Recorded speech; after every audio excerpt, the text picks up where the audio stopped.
Hello, friends. Welcome to Unplugged Trails and welcome to day 4 of our reading. I'm wishing all of you a happy new year, happy Ugadi, um, a happy Gudi Padwa, and it's called something else in the northern states of India. I'm sorry, I don't remember it. Um, so let's continue reading from the book Why Meditation with by Swami Shyam. And I felt yesterday's reading was so deep and so amazing. It brought out something really beautiful. Um, and how all the time Swamiji directs through his words, directs our attention in words. And like he said, as you keep meditating, the milk knows that it is the milk, and there is also the awareness that it's now the curd, but there is that forever awareness of space. So the space room, that unmanifest space which we access through meditation, is also available when we are seeing it, this world through our eyes and ears and through the senses, and moving in this world. The space does not change. The manifestations are happening in that space. So and he also urges us to remain filled with our own absolute bliss nature all the time and continue acting in the world with the body and the senses. So I'll read further. Remembering this, the mind no longer feels awkward in the world because it always knows I am the absolute bliss consciousness, and I am also the modified ego, intellect, mind, senses, all forms, the whole world. I alone am and am never separate in any way from myself, even while becoming all the obvious forms to be enjoyed and experienced for the sake of my own bhog or knowledge and apavarga, that is moksha, freedom. So I alone am and am never separate in any way from myself, from that inner being, even while becoming all the obvious forms to be enjoyed and experienced for the sake of knowledge and freedom. Therefore, it does not feel small, it does not feel inferior, nor does it condemn anybody else as inferior or small. So it's not about meditation is a state of higher awareness, and um, we are right now as human beings in a lower field of awareness. He says both are same because the self is always the self remains the self. The mental consciousness is now fully aware. It is perfect consciousness and knows I alone, the one pure being, existence, am everywhere, manifesting in the various forms of men, women, birds, animals, and all things. Retaining this knowledge, it also knows that anybody and everybody has the capacity to gain the same knowledge. So, on the mind level, there remains no sense of difference, which might claim that it is separate or that somebody else is separate. At this stage, the mind constantly holds the vision of oneness. Since this is the case, then, my dear ones, what is to be done? Nothing, but just to become this, to become your own being. Up to this time, you have been a child, a young man, an old man, a poor man, a rich man, a worried man, a happy man. Now be free from the idea and concept of being any of this and get back to your being. My message is that you have to meditate and through Sham Dhyan attain the true nature of pure being, which is Satchit Anand. Once you have attained this state of being, you no longer have to work to remember it by reading books or listening to speeches, lectures, or the words of wisdom from sages and saints. You retain the knowledge constantly because you have become that. The very mind has been transformed into that blissful state of consciousness. When it knows I alone am everywhere, then it has become the consciousness of God. For who but God can know that He alone is everywhere in all beings and forms? Isn't that beautiful? When you remember that you are that being and you keep meditating to be able to identify with that source, then you no longer that knowledge through meditation becomes so established that you no longer have to um, worry about that kind of state slipping away. It's there with you all the time.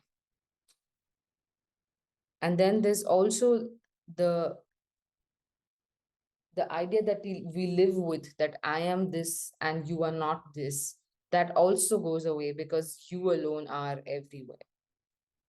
Before this, the mind, having forgotten its true nature, knew only that it could become unhappy or happy, that it was not complete and had to grow into a higher state. This incompetent or weak mind, influenced by the things of the relative field, often became happy or unhappy because of the attraction to and repulsion from these external things. So the idea was always external, that something outside of me can give me happiness and bring me to a higher state, or um, this is something that I need to avoid. This incompetent or weak mind, influenced by the things of the relative field, like things of this field in the sense external things, often become happy or unhappy because of the attraction to and repulsion from the external things. So the external things decide your happiness and unhappiness. Now transformed into the divine state of consciousness, the mind no longer has its former characteristics of weakness and the sense of duality. It has become the pure conscious mind, which cannot be influenced, for it has attained the uninvolved or free state of consciousness, which is its own true nature. So, because you've been meditating and that has established that, and it's not easy because it needs years and years of sadhana. But once that happens, then your mind cannot be influenced by anything. It cannot be drawn into the wrong direction, so to say. For it has attained the uninvolved or free state of consciousness, which is its own true nature.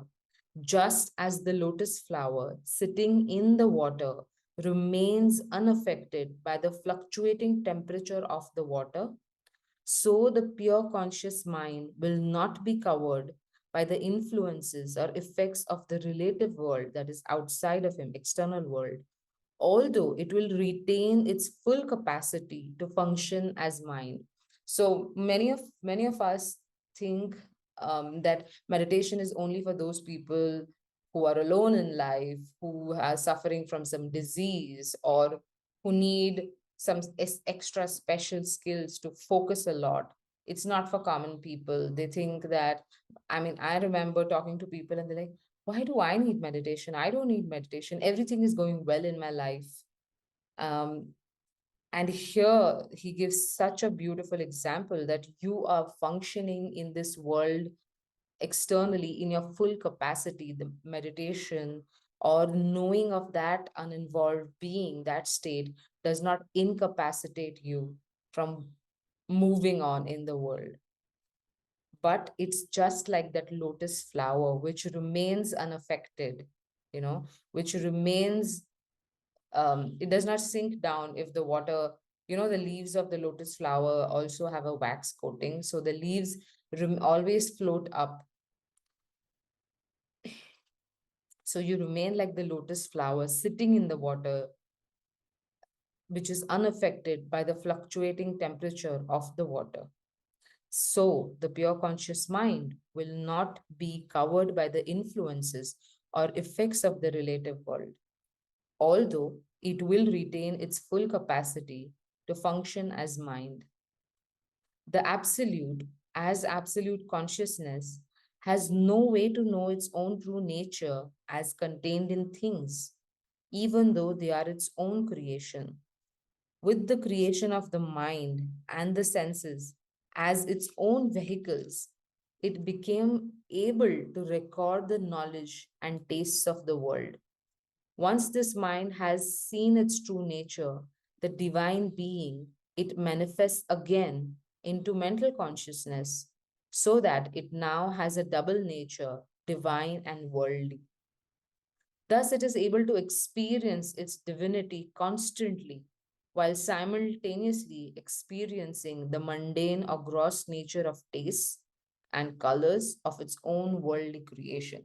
So, without meditation, that pure being will never be recognized. But once you recognize it and is keep practicing that, you can know both the divine, the divinity in you and the worldly, and at the same time move in the world.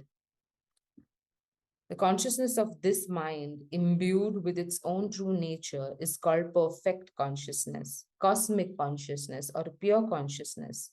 Emerging out of itself once again as mind, it experiences with the help of the senses the things and forms of the world as it did before, but with a difference in the quality of experience. So what you were seeing the world as before, now the quality is completely changed.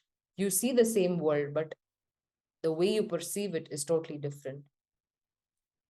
Whereas previously, unaware of its true nature, the mind experienced things only. Now it is aware of its own true nature as well as the true nature of the things it experiences. And it does not identify with the changing nature of objects and persons. So, all of us are afraid of change in some sense. And it tends to affect us, it tends to some give for some people it can be a point of anxiety or fear, but that no longer affects us because our attention is established in that being which is beyond time and space. Rather, it maintains its own nature. It is eternal, immortal, unchanging, and blissful. Thus, it never feels disturbed when it witnesses the destruction or death of mundane existence. At the same time, transformed into that divinity, the mind never again becomes ignorant of its own true nature. The essential inner being, coming onto the mind level, now does not lose the previous kind of knowledge by which it was able to experience the delight or the plight of things. And he's also informing us that you don't lose knowledge, you don't forget who you are. The purpose of man's life, in fact, is to experience the outer things while remaining established in his own self, never losing sight of his true nature. So you establish yourself so much in that you never lose sight of your own true nature, but at the same time, that knowledge that helps you to move around in the world remains. On the essential level, a man is forever free, uninvolved, without any sense of duality, inferiority, superiority, birth or death. On the external side of the world, everything is placed in the field of birth and death. But this no longer bothers the divinely oriented, transformed mind. So birth and death, everything, if you understand the, the nature of changing things, then it's always about appearances and disappearance, about birth and death.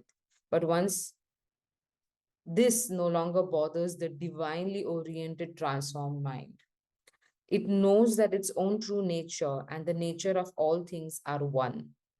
This mind is absolute bliss consciousness on the formless level of pure existence, and it is in constant change on the form level of things and persons.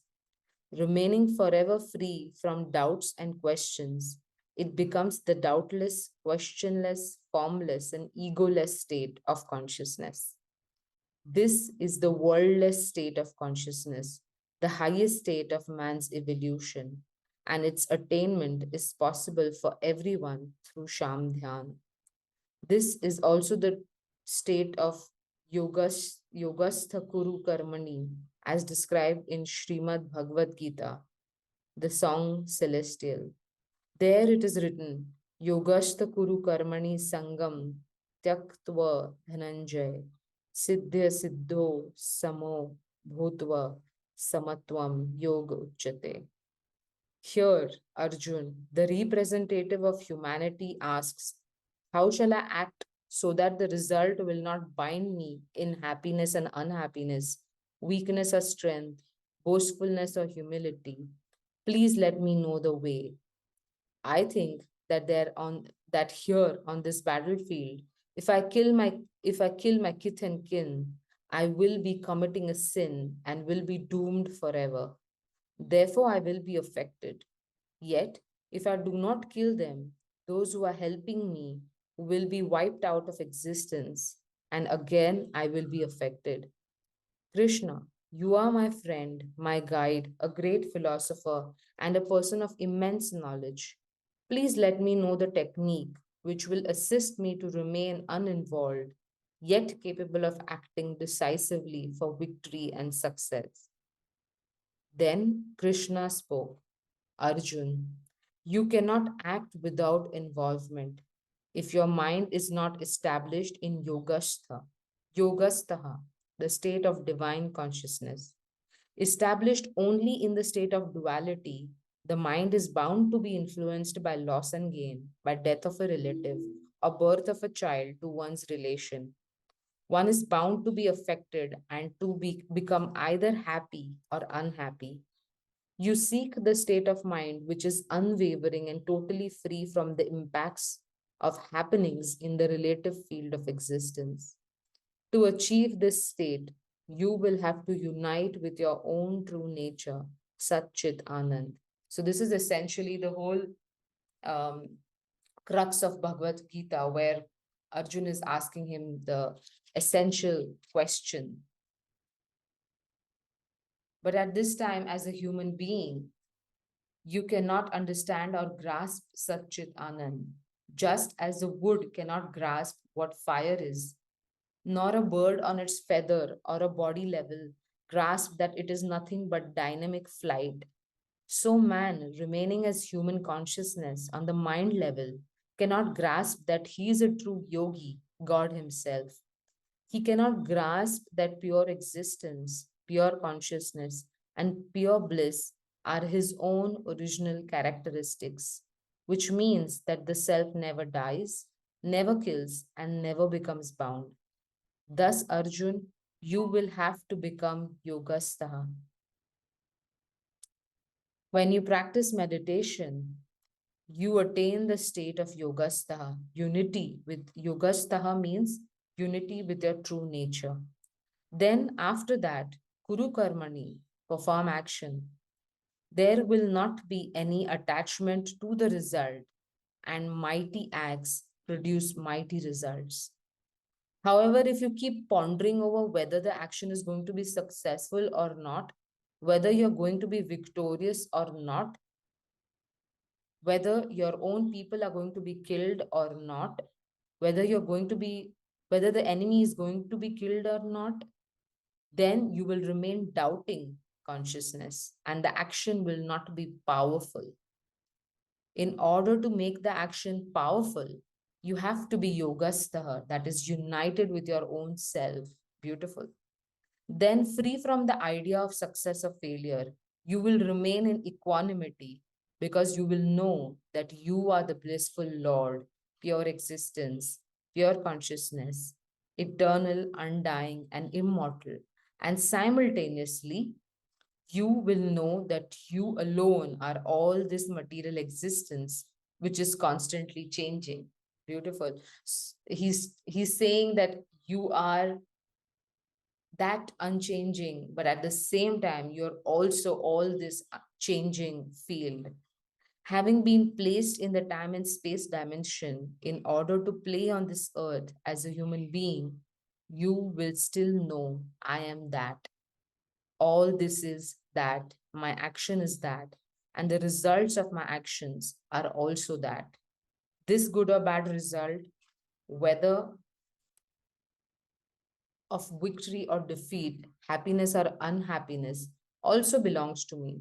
Let me choose to play the role which has been given to me at this moment. This is possible only when you have attained the state of mind which is called divine consciousness, that is yogastaha. Beautiful. I think this is a great, great reading today, explaining in few words the what we say saransh, the gist of the message that Bhagavad Gita tells us, to be absorbed into that pure, into that state of yogastaha. And how to do that, that is, that's what he's been telling us through this. Through meditation it is possible. So thank you so much for listening. Please go through this again. I know it may seem a little overwhelming because there are a lot of new words, and there's a lot that is said here. But this is something that you need to slowly brew in your mind and listen to it again and again. So I hope you enjoy this, and see you all in the next video. Thank you. Lots of love.